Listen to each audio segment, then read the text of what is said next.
Let me ask you something that's going to bother you for the rest of the day. What if I told you that the most important events in modern history, the ones that reshaped borders, toppled empires, and rewrote the rules of civilization, all followed the same clock? Not roughly, not kind of, the same clock, ticking every 80 years, like some cosmic alarm that nobody bothered to check. Here's what I mean. The American Revolution, 13 colonies said enough is enough, grabbed their muskets, and built a country from scratch. That was the moment everything changed. The old world cracked open. And something new crawled out. Now add 80 years to that. The American Civil War, brother against brother, over 600,000 dead. The bloodiest conflict on American soil, and it nearly tore the whole experiment apart. The nation that was born in revolution almost died in its adolescence. Now add 80 more years. Pearl Harbor. America gets dragged into the Second World War, the most destructive conflict in human history. Over 70 million people died worldwide. Entire cities were turned to ash. And out of those ashes, America emerged as a superpower. You see the pattern yet? Now add 80 more years. That brings us to 2021. And what happened in 2021? Well, you lived through it. A global pandemic that shut down the entire planet. Economic chaos. Political polarization that made Thanksgiving dinner feel like a battlefield. Supply chains breaking, trust in institutions falling off a cliff, and a general feeling, one that most people can't quite put into words, that something fundamental has shifted. But here's the part that should really grab your attention. According to the researchers who identified this pattern decades ago, we're not at the end of this crisis period. We're in the middle of it, and the statistical peak, the moment when the pressure becomes unbearable and something has to give, lands right around 2025 to 2026. Now, before you click away and say this is just another doomsday prediction, hear me out, because this isn't some conspiracy theory cooked up in a basement. This is a framework built by two respected historians, Neil Howe and the late William Strauss, who published their theory in 1997, long before any of this happened. They called it the fourth turning, and they predicted, with uncomfortable accuracy, that America would enter a period of crisis right around the time it actually did. So, in this video, we're going to break down exactly what this theory says, why the 80-year cycle keeps repeating, what history tells us about how these crisis periods end, and, most importantly, what you can actually do about it. Because if hard times really do create strong men, then the clock is ticking, and you need to decide which side of that equation you're going to be on. Let's get into it to understand where we are. You first need to understand how we got here, and that means understanding the engine that drives this whole cycle. In 1997, William Strauss and Neil Howe published a book called The Fourth Turning. Now, these weren't fringe thinkers. Strauss was a playwright and policy advisor. Howe went on to become a consultant to major government agencies and corporations. They spent years studying Anglo-American history going back to the 1400s. And they noticed something that most historians had missed.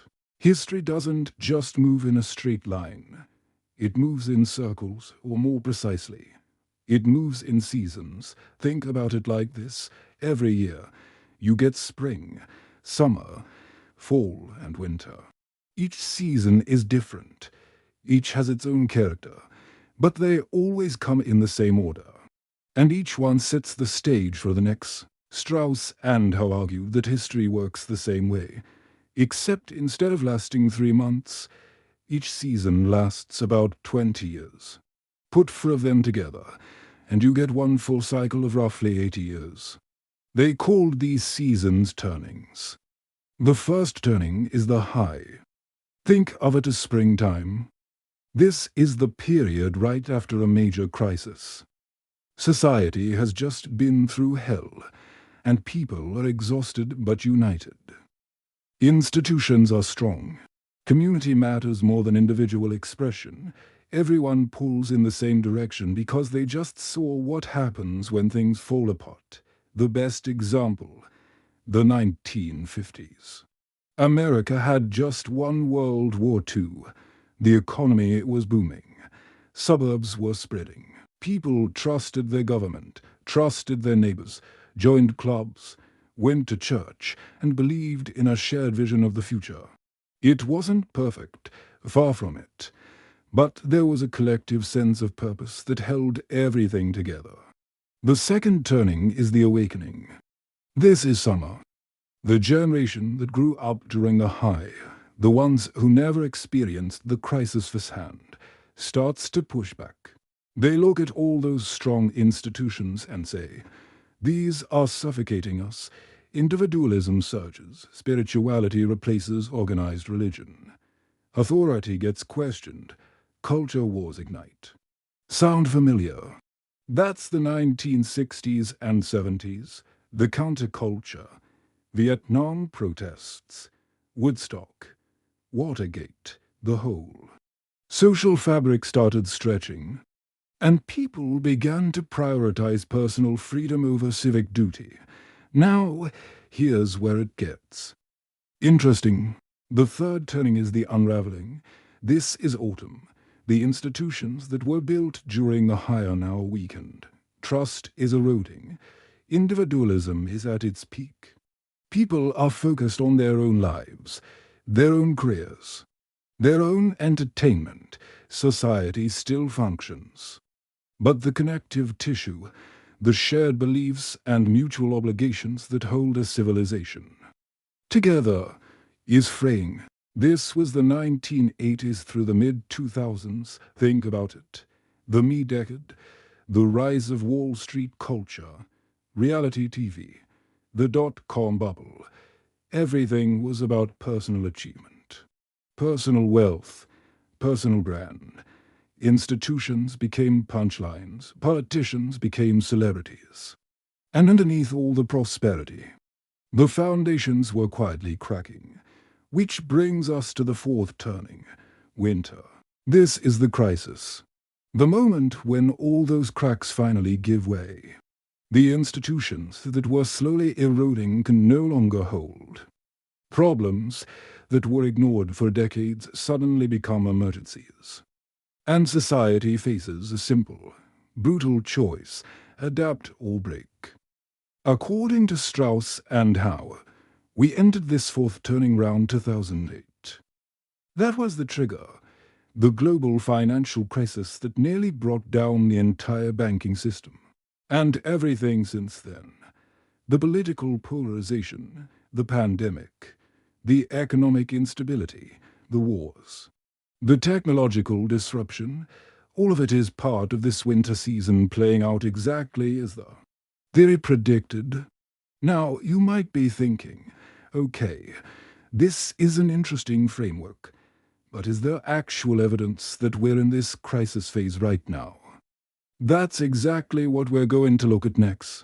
Let's talk about what a fourth turning actually looks like when you're living inside one.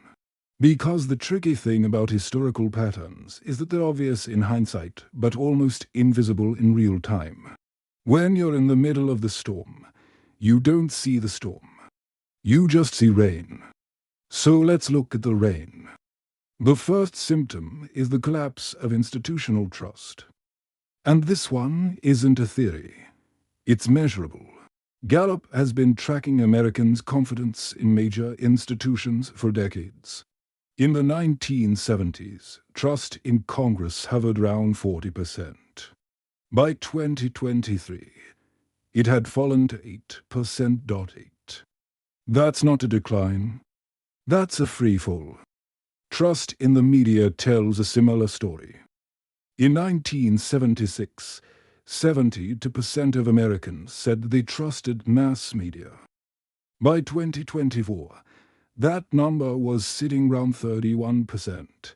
and among younger demographics, it was even lower. And it's not just American institutions. Globally, we're seeing the same pattern. The Edelman Trust Barometer, one of the most comprehensive surveys on institutional trust, has shown a consistent downward trend across governments, businesses, and NGOs in developed nations. People don't believe in the systems anymore, not because they're cynical by nature, but because those systems have given them plenty of reasons not to. This matters because Strauss and Howe specifically identified this as a hallmark of the fourth turning during winter. The old institutions, the ones that were built during the last high and slowly hollowed out, during the awakening and unraveling, finally lose their legitimacy. People stop seeing them as solutions and start seeing them as problems. The second symptom is economic fragility. Now, on the surface, the economy might look fine. Stock markets hit record highs. Unemployment numbers look decent. GDP keeps growing. But underneath those headline numbers, there's a structural problem that's been building for decades. The United States national debt has crossed $36 trillion as of late 2024. To put that in perspective, in 2008, when the fourth turning began, it was round 10 trillion. It has more than tripled in less than 2 decades. And here's the thing that most people miss. It's not the size of the debt that matters most. It's the interest payments. The US government is now spending more on interest payments than it spends on national defense. Think about that for a second.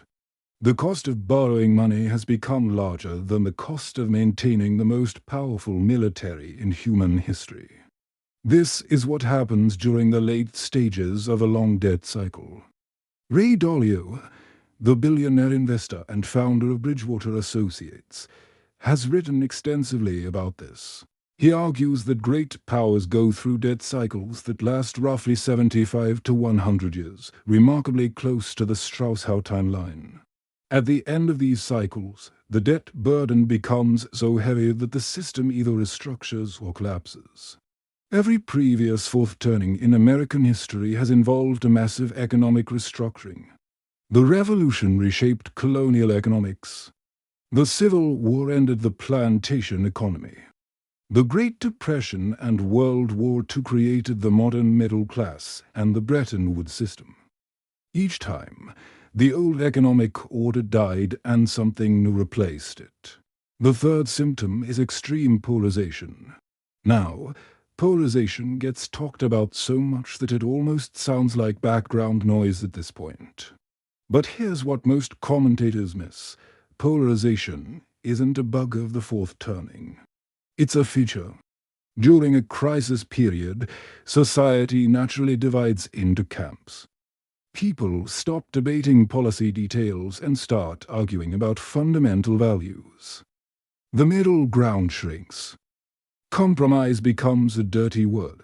This isn't because people suddenly became worse at communicating. It's because the stakes got higher. When the system is stable, you can afford to disagree politely. When the system is breaking down, disagreements become existential. Pew Research has documented this shift in detail. In 1994, the ideological overlap between Democrats and Republicans was substantial. Most people held a mix of liberal and conservative views. By 2020, that overlap had nearly vanished. The two sides had sorted themselves into separate tribes with separate media ecosystems, separate facts, and separate visions of what America should be. Again, Strauss and Howe predicted this. They argued that during the fourth turning, society would fracture along generational and ideological lines before eventually being forced to come back together, either through shared sacrifice or shared catastrophe. So, the trust is gone. The economic foundations are cracking. The population is divided. All three of these symptoms are measurable, documented, and accelerating. But there's a fourth symptom that rarely makes the headlines, and it might be the most telling of all. It's the generational disconnect. During every fourth turning, there's a profound gap between the older generation, the ones who build the existing system, and the younger generation, the ones who are going to inherit its wreckage. The old guard insists the system works fine. The young guard knows from lived experience that it doesn't. This creates a tension that goes beyond normal generational friction. It becomes structural. Look at the data. In 1990, the median home price in the United States was about 3 times the median annual household income. By 2024, that ratio had ballooned to over 5.5 times in most markets, and far higher in major cities. Student debt, which barely existed as a national issue before the 1990s, has surpassed $1.7 trillion. The cost of health care, education, and housing, the 3 pillars of middle-class stability, have all outpaced wage growth by enormous margins. The result? A generation that was told to follow the rules, go to college, get a degree, work hard, and discovered that the rules had changed while nobody updated the playbook. That breeds a very specific kind of disillusionment. Not cynicism exactly, but a clear-eyed recognition that the system as it currently exists is not designed for their benefit. And here's the historical parallel that should make your hair stand up.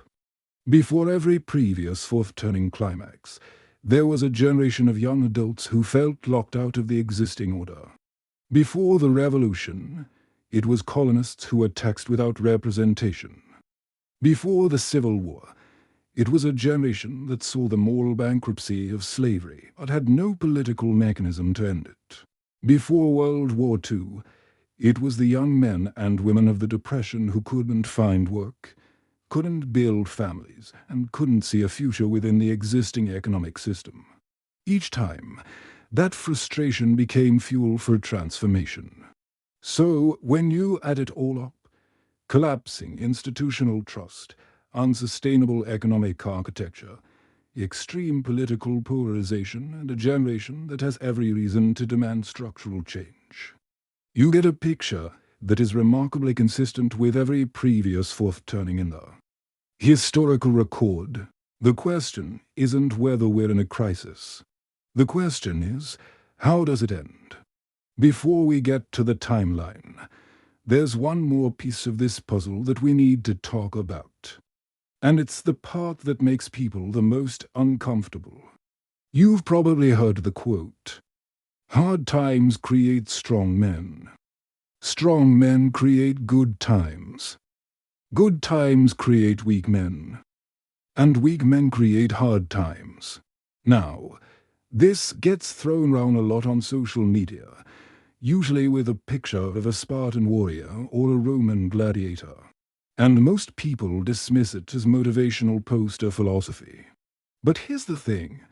There's actually a scientific experiment that mirrors this cycle almost perfectly. In the 1960s, a behavioral researcher named John B. Calhoun ran a series of experiments at the National Institute of Mental Health. The most famous one is called Universe 25. The setup was simple. He built a perfect environment for a colony of mice, unlimited food, unlimited water, no predators, no disease, perfect temperature.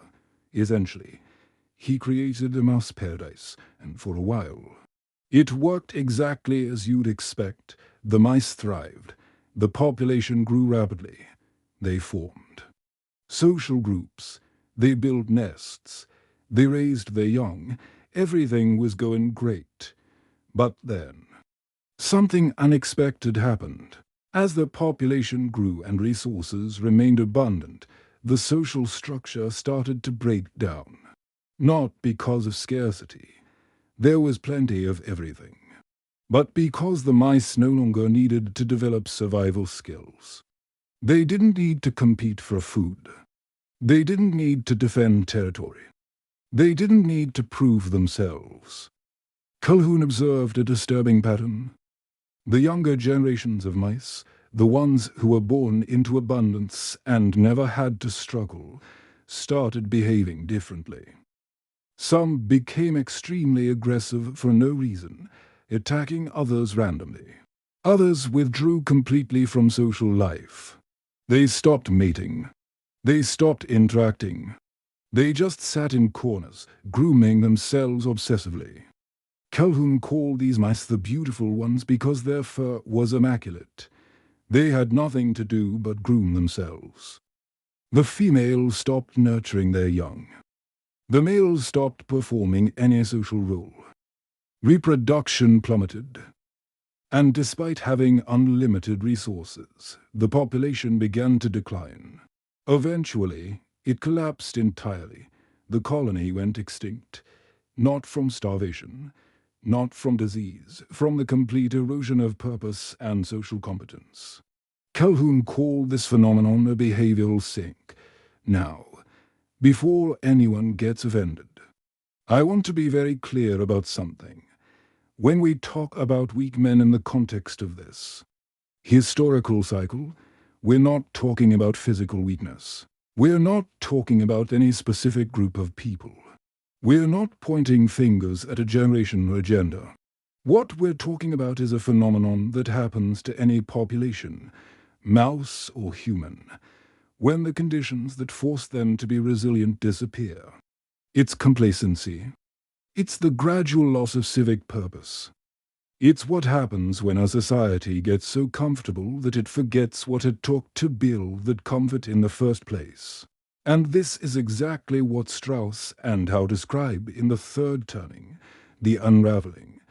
It's a period where individual gratification replaces collective responsibility, where institutions become weak because nobody cares enough to maintain them, where people are so focused on their personal lives that they lose sight of the larger social contract. This isn't a moral judgment. It's a pattern. And it shows up in every civilization that reaches a certain level of prosperity. The Romans went through it. The British Empire went through it. And America has been going through it for the past 40 years. The good news: the cycle doesn't end with weak men.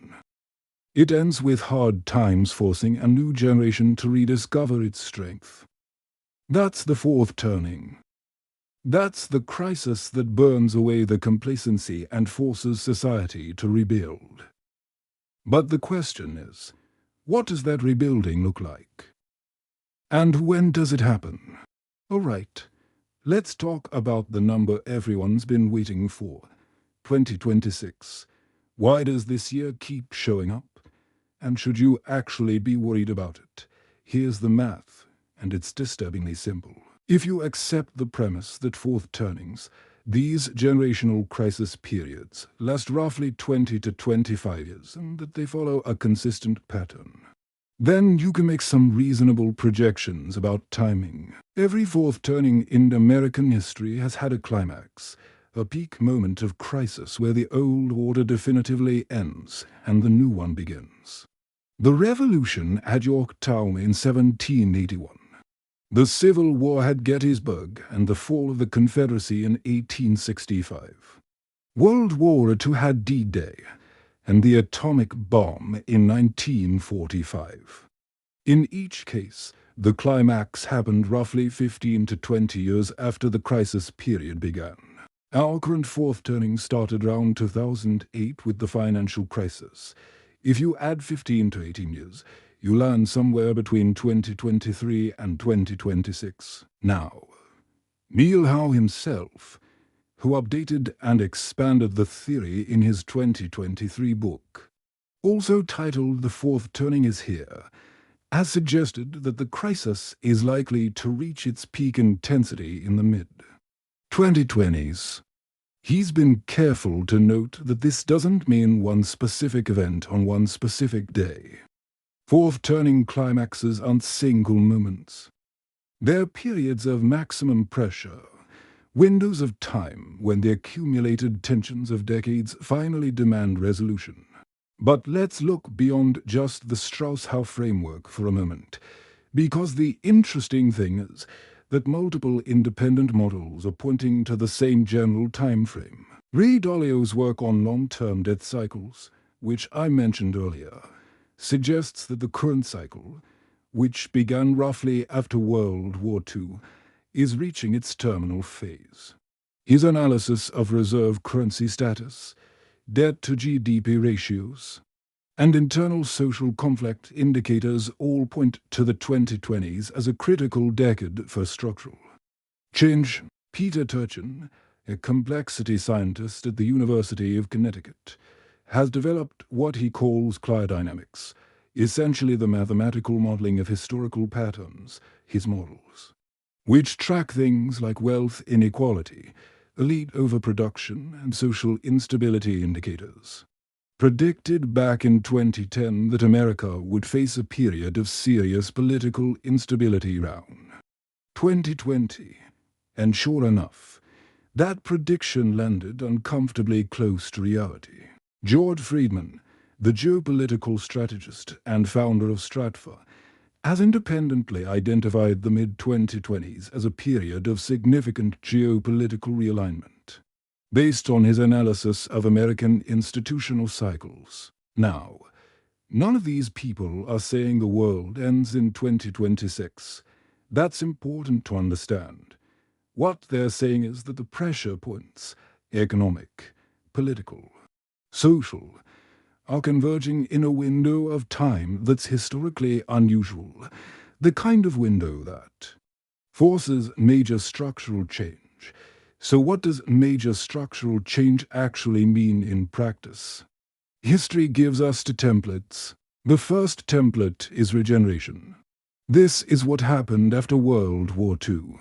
American society came together, endured enormous sacrifice, and emerged from the crisis with stronger institutions, a more equitable economy, and a renewed sense of purpose. The G generation, the ones who fought the war and came home to build the suburbs and the middle class, became what Strauss and Howe would call a hero generation. They didn't just survive the crisis. They used it as fuel to build something better. The second template is fragmentation.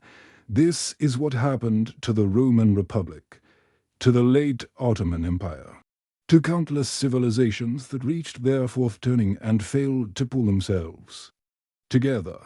The crisis didn't produce renewal. It produced collapse. The center couldn't hold. The factions couldn't compromise, and the society fractured into something smaller, weaker, and less capable than what came before. Which template are we heading toward? Honestly, nobody knows. And anyone who tells you they know for certain is either selling something or deluding themselves. History doesn't have a predetermined outcome. It has patterns and probabilities. The pattern says we're in a crisis period. The probabilities say it's going to get more intense before it gets better. But the outcome depends on choices, millions of individual choices made by real people in real time. Let me give you one more historical comparison that I think is instructive. In the early 1930s, two of the most powerful nations on earth, the United States and Germany, were both going through their own version of a fourth turning. Both had catastrophic economic collapses. Both had populations that were angry, frightened, and desperate for change. Both had young generations that felt betrayed by the old order. The conditions were remarkably similar, but the outcomes were completely different. The United States chose the New Deal. It restructured its economy, built safety nets, created jobs, and eventually channeled its crisis energy into winning a world war and building the most powerful economy in history. Germany chose fascism. It channeled its crisis energy into authoritarian nationalism, scapegoating, territorial conquest, and ultimately catastrophic self-destructs. Same type of crisis, same level of economic pain, same generational anger, completely opposite outcomes, and the difference wasn't geography or resources or some inevitable historical destiny. The difference was leadership. The difference was the choices that ordinary people made about who to trust, what to believe, and what kind of future to build. That's why understanding the fourth turning matters, not because it tells you exactly what will happen. It doesn't. But because it tells you that you're at a fork in the road. And forks in the road demand that you choose a direction. That's actually the most important part of this entire theory. Because it means the outcome isn't fixed. It's up for grabs. And that brings us to the most practical question of all. What do you do with this information? Every fourth turning in history has produced people who came out the other side stronger. Not because they were special or gifted or lucky, but because they did specific things that gave them an edge when the world tilted sideways. And if we study those people, the ones who navigated the Great Depression, who survived the chaos of the Civil War era, who built something from the wreckage of previous crises, a few consistent patterns emerge. The first pattern is economic positioning. During the third turning, the unraveling, the economy rewards speculation, asset prices inflate. Debt becomes cheap and abundant. Everyone's getting rich on paper. But when the fourth turning hits, the rules change overnight. Paper wealth evaporates, the things that seemed like safe bets become liabilities. Look at what happened in the 1930s. The people who were most devastated by the Great Depression weren't the poor. They were already at the bottom. It was the middle class and the nouveau rich who got destroyed. They had bought into the speculation of the 1920s, leveraged themselves to the hilt, and when the music stopped, they had nothing solid underneath them. The people who came through the Depression in decent shape shared a common trait.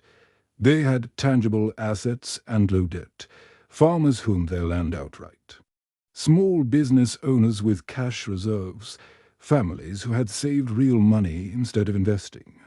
It all in the stock market. Now, I want to be very clear here. This is not financial advice. I'm not telling you to buy gold or sell your house or stuff cash under your mattress. What I'm pointing out is a historical pattern.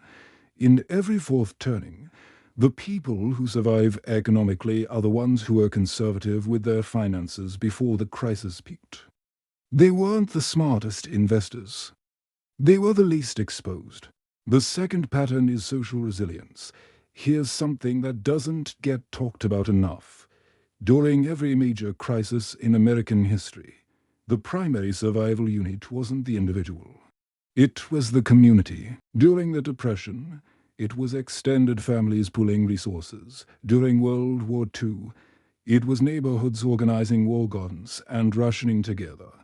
During the Civil War, it was local militias and town councils holding things together when the federal government was consumed by conflict. Robert Putnam's landmark study Bowling Alone, published in 2000, documented the dramatic decline of social capital in America over the second half of the 20th century.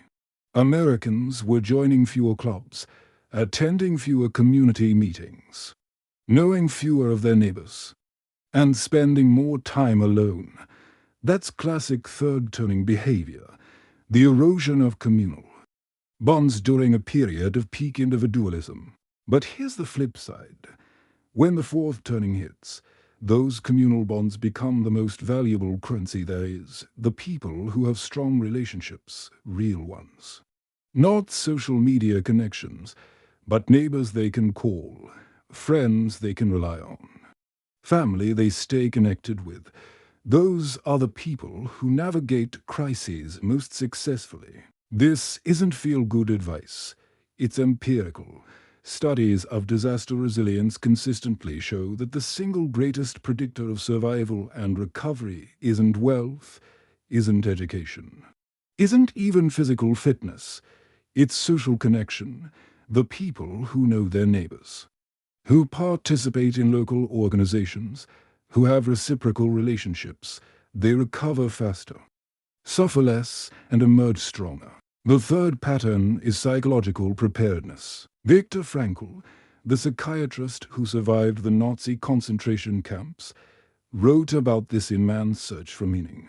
He observed that the prisoners who survived weren't necessarily the physically strongest or the most intelligent. They were the ones who maintained a sense of purpose, the ones who had something they were living for, a person to return to, a task to complete, a future they believed in. This aligns perfectly with what we see in fourth-turning psychology. The crisis strips away everything that's superficial. The status gains of the third turning, the personal branding, the lifestyle optimization, the pursuit of comfort above all else, all of that becomes irrelevant when the real pressure hits. What remains is purpose. Why are you here? What are you building? Who are you responsible for? These aren't abstract philosophical questions during a fourth turning. They're survival questions, because when everything external is unstable, when the economy is uncertain, when institutions are unreliable, when the future is unclear, the only stable thing you have is your internal compass. And history shows, consistently, that the people who have a clear sense of purpose don't just survive crises. They're the ones who build what comes next. There's a story from the Great Depression that I think captures this perfectly. In 1933, at the absolute bottom of the economic collapse, a man named Walt Disney was nearly bankrupt. His studio was hemorrhaging money. His distributors had stolen his characters. Every rational indicator said he should quit. But Disney had a purpose that went beyond personal survival. He was obsessed with the idea of creating a feature-length animated film, something that had never been done before. Everyone told him it was insane. His wife told him.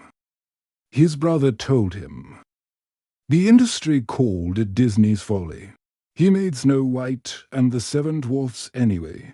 It premiered in 1937 and became the highest-grossing sound film in history at that time. The studio that was almost bankrupt during the worst economic crisis in modern history went on to become one of the most enduring entertainment empires ever built. Was Disney lucky? Maybe. Was he talented? Absolutely. But the thing that separated him from the thousands of other talented people who failed during the Depression was purpose. He knew what he was building and why, and that clarity carried him through conditions that would have destroyed someone who was just trying to survive. That's the psychological advantage that matters during a fourth turning. Not optimism. That can be naive. Not toughness. That can be brittle. Purpose. A clear answer to the question, what am I building, and who am I building it for? If you don't have an answer to that question yet, now is the time to find one. Because the crisis doesn't wait for you to be ready. It just arrives. And the people who have their compass set are the ones who navigate it best. So here's where we land. We've looked at the 80-year cycle. We've seen the evidence that we're living through a fourth turning.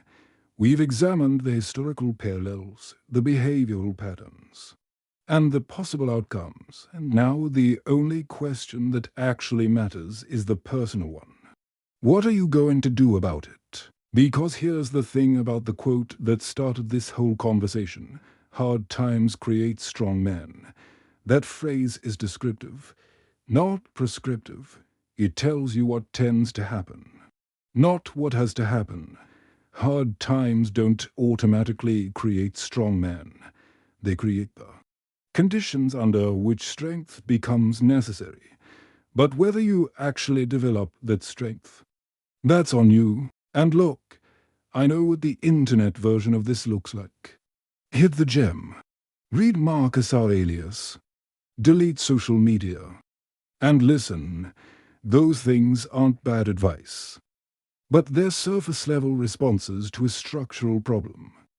The real preparation for a fourth turning isn't a lifestyle makeover. It's a fundamental shift in how you think about your place in the world. Let me give you what I think that actually looks like, based on what history teaches us. First, get honest about your vulnerabilities. Not just financially, though you should absolutely stress test your financial situation. Ask yourself, if the economy contracted by 30% tomorrow, what would happen to me? If supply chains broke for 3 months, how would I feed my family? If the systems I depend on, my employer, my bank, my government, stopped functioning normally, what's my backup plan? These aren't paranoid questions. They're the questions that every generation asks when it enters the fourth turning. The ones who ask them early tend to answer them. The ones who don't tend to become cautionary tales. Second, invest in real relationships. And I mean real ones. Not followers, not connections on an app, not professional networks that exist on business cards. I mean people you've shared a meal with. People who would show up at your door if you called at 2 a.m. People who know your actual name, your actual problems, and your actual character. During the last fourth turning, World War II, the strength of America wasn't really its military technology or its industrial capacity. Although those mattered, it was the social cohesion. It was the fact that neighborhoods still functioned as communities, that people genuinely knew and cared about each other, that there was enough trust in the social fabric to enable collective sacrifice. We've lost a lot of that, but it's not gone forever. It's just dormant, and every fourth turning in history has seen a revival of communal bonds, not because people suddenly became altruistic, but because crisis makes community a practical necessity. Third, develop real competence. And by real competence, I mean skills that matter when the abstractions fall away. During the third turning, the unraveling, the economy rewards abstraction, financial engineering, brand consulting, content creation, middleman services. These are real jobs that create real value in a stable system. But when the system destabilizes, the value chain simplifies.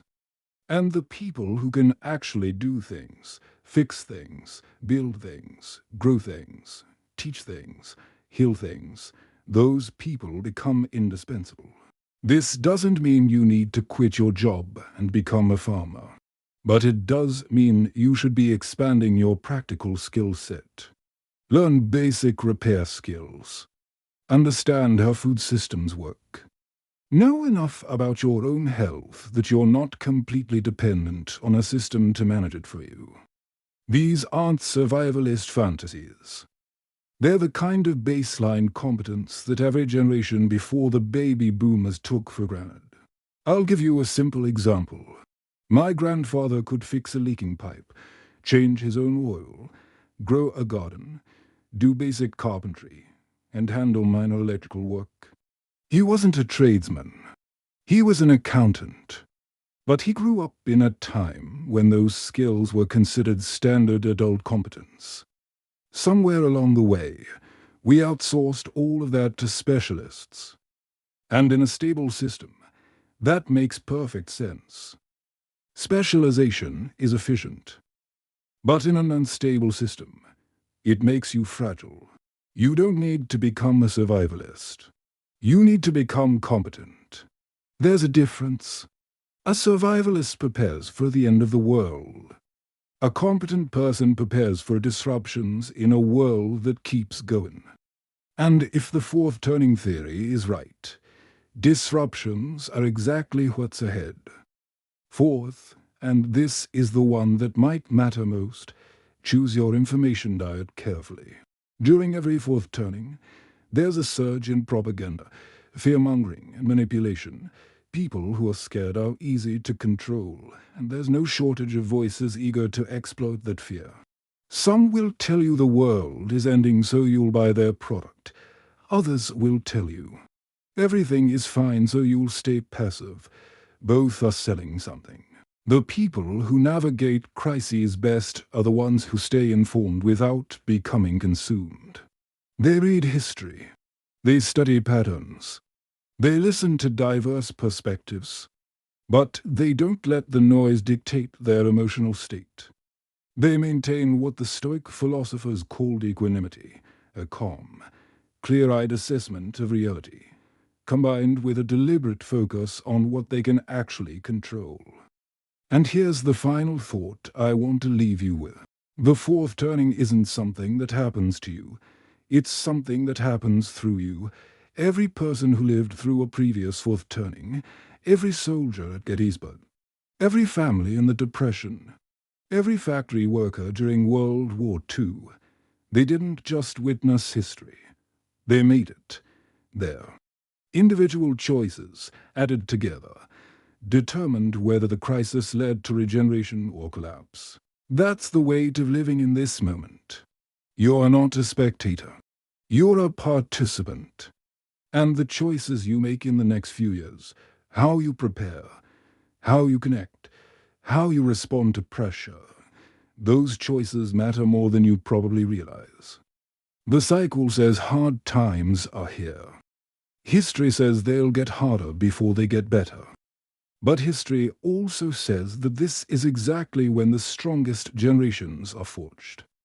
Not in comfort, not in stability, not when everything is easy and the path is clear. In the fire. So the question isn't whether the fire is coming. The question is whether you're going to let it consume you or let it food you. Because the cycle will turn. It always does. And on the other side of every winter, there has always been a spring. The only question is what kind of person you'll be when the season changes. I want to wrap this up by zooming out one more time. Because I think there's a danger in a video like this, and I want to address it directly. The danger is that you walk away from this feeling hopeless. Feeling like the future is predetermined. Feeling like some invisible clock is ticking down to disaster and there's nothing anyone can do about it. That's not what this theory says. And that's not what history shows. Yes, the patterns are real. Yes, the 80-year cycle has held up remarkably well across centuries of Anglo-American history. Yes, the evidence suggests we're in a fourth turning right now.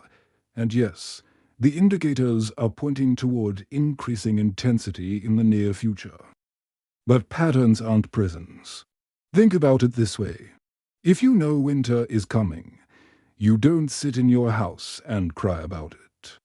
You prepare. You stock the pantry. You insulate the walls. You chop wood. You make sure your neighbors are okay. You do the work that turns a dangerous season into a manageable one.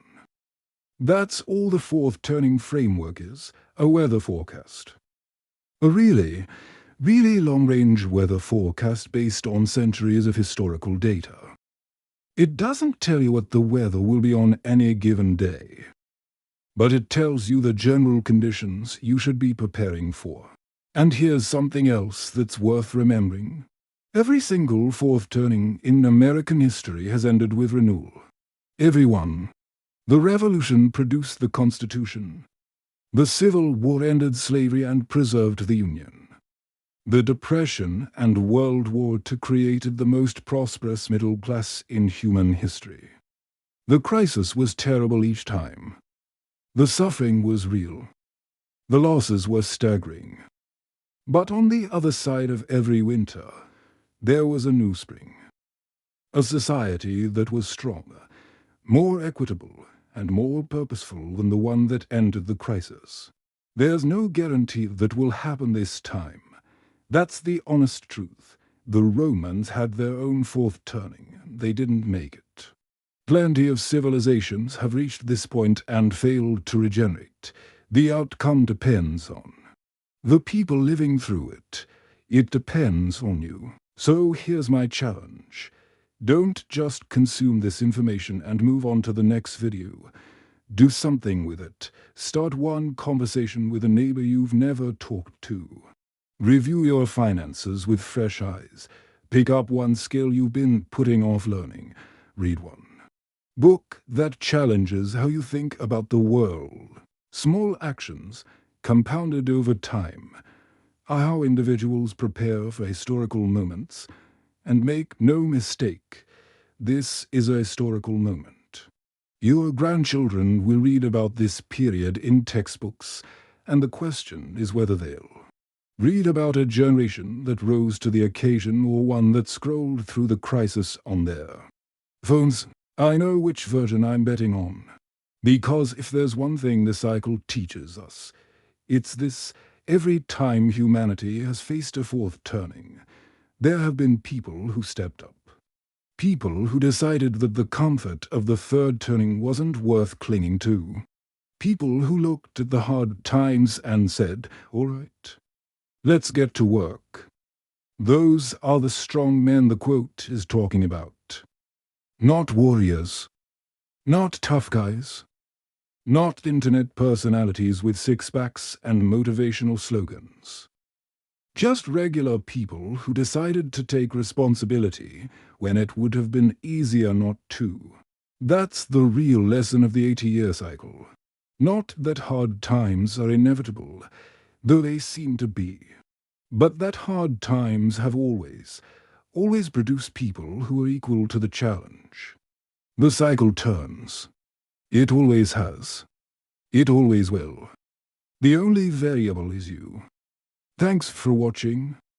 If this gave you something to think about, subscribe and share it with someone who needs to hear it. Because the best preparation for hard times isn't just individual. It's collective. And the more people who understand what's coming, the better our chances of building what comes next. I'll see you in the next one. There's one more layer to this that most people who quote the hard time cycle completely overlook, and it might be the most important one. It's not just events that repeat every 80 years. It's the types of people those events produce. Strauss and Howe didn't just identify a cycle of crises. They identified a cycle of generations for generational archetypes that rotate in lockstep with the four turnings. And understanding these archetypes explains why each turning unfolds the way it does. Here's how. It works. The generation that grows up during the high, that post-crisis spring, tends to be conformist and civic-minded. They saw their parents sacrifice everything during the crisis, and they absorb that sense of duty. But they also grow up sheltered, protected. They don't question institutions because institutions are strong and functioning. Strauss and Howe called this archetype the artist. Think of the silent generation, the people born in the 1920s and 30s who grew up during the Depression and World War II but were too young to fight. They became organization men, rule followers, the backbone of the corporate and bureaucratic structures of the 1950s and 60s. The generation born during the Awakening, summer, is completely different. They grow up watching the previous generation's conformity and rebel against it. They're idealistic, passionate, and moralistic. They value authenticity over obedience. They want to change the world, and they're not shy about saying so. This is the prophet archetype. The baby boomers. The generation that gave us the civil rights movement, the counterculture, the environmental movement, but also the culture wars, the political tribalism, and the self-righteousness that comes with believing you have a monopoly on moral truth. Then comes the generation born during the Unraveling, autumn. These are the pragmatists, the skeptics. They grew up watching institutions erode and idealism curdle into hypocrisy. They don't trust systems, they don't trust grand narratives. They're self-reliant, adaptable, and often cynical. This is the nomad archetype. Generation X, the latchkey kids. The ones who learned early that nobody was coming to save them, so they'd better figure it out themselves. And finally, the generation born during the fourth turning, winter, is the one that inherits the crisis. They grow up in a world that's unstable and uncertain, but instead of becoming cynical like the nomads, they become civic-minded, like the artists. They band together. They build teams. They're less interested in individual expression and more interested in collective problem-solving. This is the hero archetype. And historically, this is the generation that fights the war, rebuilds the institutions, and creates the next high. The G generation, the ones who stormed Normandy and built the post-war world, were the last hero generation, and according to Strauss and Howe. The current hero generation is the millennials and the older members of Gen Z, the people who came of age during the financial crisis, the pandemic, and the current period of upheaval. Now, I can already hear the objections. Millennials, heroes, seriously. And I get the skepticism. Every generation gets mocked by the ones that came before. The G generation was called soft and coddled before Pearl Harbor proved otherwise, the idea that the generation currently known for avocado toast memes and participation trophies could become a hero generation seems laughable to some people. But that's exactly the point. Hero generations don't start as heroes. They become heroes because the crisis demands it. The G generation didn't storm the beaches of Normandy because they were born brave.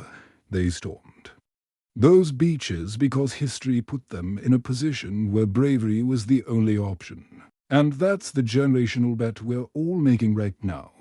The fourth turning theory says that the current young generation has the archetype, the communal orientation, the desire for structure, the willingness to sacrifice for a cause larger than themselves. What they're waiting for is the moment. That moment might be 2026. It might be 2028. It might have already started. Historical turning points rarely announce themselves with a title card. They usually look like chaos until someone, years later, draws a line and says that's when it changed. But here's what I find most interesting about the generational cycle. It means that the hard times create strong men, quote, isn't really about individual toughness. It's about generational character. It's about the idea that societies produce the people they need, when they need them. Not always perfectly, not always smoothly, but consistently enough that the cycle has turned, unbroken, for 500 years of recorded Anglo-American history. And that, honestly, gives me more hope than anything else in this theory, because it means that the people who will lead us through this crisis are already here. They're already alive. They're sitting in classrooms and starting businesses and raising families and trying to figure out what their purpose is. They don't know yet that they're the hero generation. They don't know yet what they're capable of, but the cycle knows.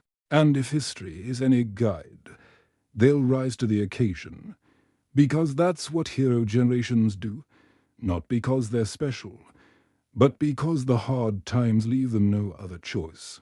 The wheel turns, the seasons change, and every winter eventually gives way to spring. The question is what we'll plant when it does.